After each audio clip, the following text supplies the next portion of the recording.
Jumpa lagi bareng kita dalam ngomong-ngomong tentang sinema atau film. Anjay, kali ini kita akan membahas Tentang cinta pertama, kedua dan ketiga karya dari Gina S. Nur. Oke. Pakai ini dong. Oh iya, ada di filmnya ya? Iya. Lupa. Jadi gimana? Filmnya cukup hangat Iya.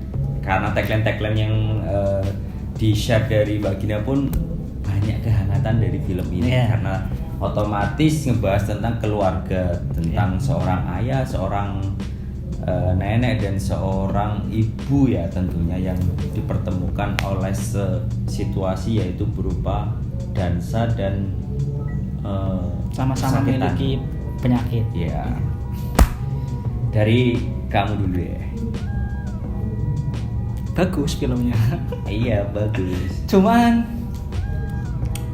ya bagusnya bagus biasa lah, nggak ada yang baru lah. Masih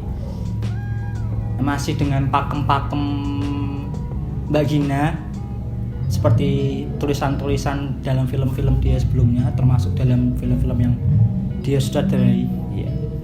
Cuman sebelum sampai sana harus tak akuin kalau ensemble cast-nya bagus. Iya. Termasuk Angga Yunanda Bagus. ada peningkatan. Dan cast-cast yang pendukungnya juga pun bagus, ada dari kakak-kakaknya juga kan. Iya betul. Tapi aku sukanya dari film ini itu penggambaran tokohnya itu detail. Ya, kompleksitasnya Iya, detail lah ya. Dari tokoh kakak pertama, kakak kedua dan anak terakhirnya pun juga itu memiliki karakter masing-masing yang ia bawakan dalam sebuah konflik. Jadi situasinya itu situasi sangat Tegang. iya tegang, dan kalau menurutku itu banyak yang mengalami akan hal itu gitu. Oh punya kakak yang seperti A, oh punya kakak seperti B, dan itu dicampur padakan dan enak juga sih kalau menurutku. Ya, flow-nya enak. Kita akuin flow-nya enak.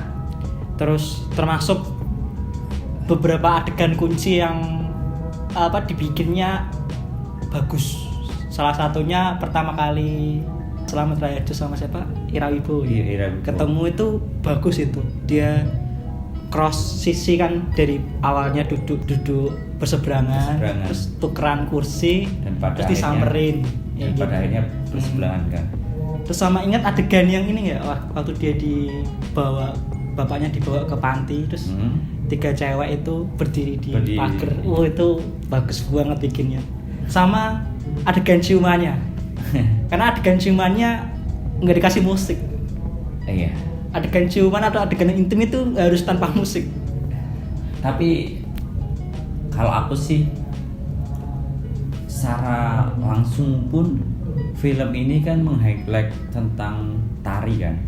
Tentang tari, tentang gerak. Tapi Mbak Gina pun kalau menurutku ya tidak meng-highlight secara powerful akan hal tari tersebut. Ya harus tiba-tiba bilang kalau nggak ada partner dance yang sempurna. Iya. Itu kayak apa? Maksudnya apa? Nggak terlalu digali gitu kan. Iya.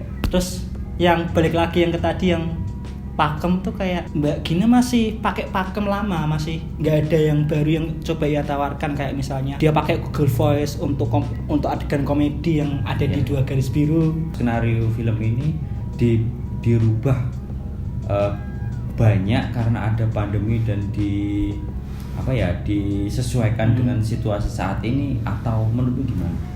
Kalau menurutku nggak kayak gini sih gitu. Kayak Ditempel-tempel aja sih. Iya, pada akhirnya ditempel-tempel dan ya mengikuti situasi pada saat ini gitu aja sih. Terus kayak dialog di Possessive kan ada dialog. Lo lah yang itu kan. Di sini ada dialog. Nama lo beneran Asia itu kayak apa ya, setipe gitu. Setipe terus Mbak Gina ngangkat isu di sini, isu yaitu yang penyakit itu di Dua Garis Biru, soal pendidikan seksual di Possessive ini kan, kayak lagi-lagi Mbak Gina hanya berkutat pada pakem-pakem penulisan skenario aja. Dia bagus, cuman nggak menawarkan kebaruan aja. Menurutku untuk dinikmati di keluarga dengan cocok. Sama apa ya, resolusi akhirnya Angga Yunanda itu nggak nggak adil buat dia bahkan ya, yang katanya keterima kerja di ini terus habis itu hilang aja gitu, nggak ada kelanjutannya gitu. Kayak dipotong aja kayak gitu. Menurutku filmnya bagus, cuman bagusnya belum sampai yang spesial, belum sampai yang menawarkan kebaruan. Ya itu loh, catatanku tadi yang masih apa ya, masih sama pakem-pakemnya penulisan skenario itu sih. Berarti kurang begitu menyuguhkan akan hal baru ya. Penulisannya biasa aja tapi penyutradaraannya bagus. Cuman kalau mau dibandingin sama Dua Garis Biru ya beda level, jauh. Menurutku jauh. Aktingnya Putri Marino ya meskipun menurutku ya enggak. Kalau aku bandingin sama film sebelumnya misalnya di Losmen Bubroto, di Cinta Pertama, Kedua, Ketiga nggak sebagus di sana soalnya. Atau karena chemistry-nya kurang kena ya? Putri Marino mau bagus atau enggak itu Iya. jadi mungkin prosesnya kurang atau karena ensemble-nya terlalu banyak ya, dan banyaknya itu kan karena rentan usianya beda-beda ya, dari yang tua sampai Angga Yunanti yang paling muda, jadi mungkin juga ada keterbatasan waktu untuk reading karena pandemi mungkin. Iya. Cuman emang kelihatan kalau aku ngelihatnya Putri Marino bagus, yang lainnya bagus, cuman Putri Marino sama Angga Yunanti sebagai lead-nya tuh nggak sepanjang film performa aktingnya bagus gitu loh. Menurutku. Berarti masih ada part-part yang kurang juga ya. Menurutku kurang maksimal. Cuman emang ya itu tadi bagus. Sama kayak adegan-adegan cross sisi kayak di rumah sakit tadi pertama ketemu pindah sisi yang di mobil, di tangga ketika pertemuan. Itu kan apa ya? Pakem-pakemnya Mbak Gina gitu dalam penulisan, dalam penyutradaraan juga. Jadi oke, bagus, tapi apa yang baru gitu. Menurut aku, kalau aku objektifnya karena fokus di penulisan ya itu sih kalau aku. Cuman emang cocok ditonton bersama keluarga. Film ini sangat menghangatkan. Bisa menjadi sebuah nilai juga bagi teman-teman keluarga baru atau para keluarga-keluarga yang susah untuk komunikasi dengan orang tuanya. Betul.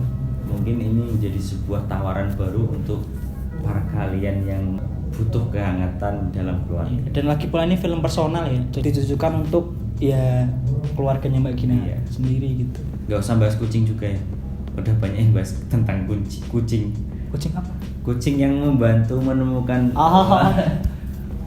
Ya itu bagus juga sih. Cuman ya sebagai orang yang punya kucing tuh bukan sesuatu hal yang baru ya. Sebenarnya biasa aja sebenarnya.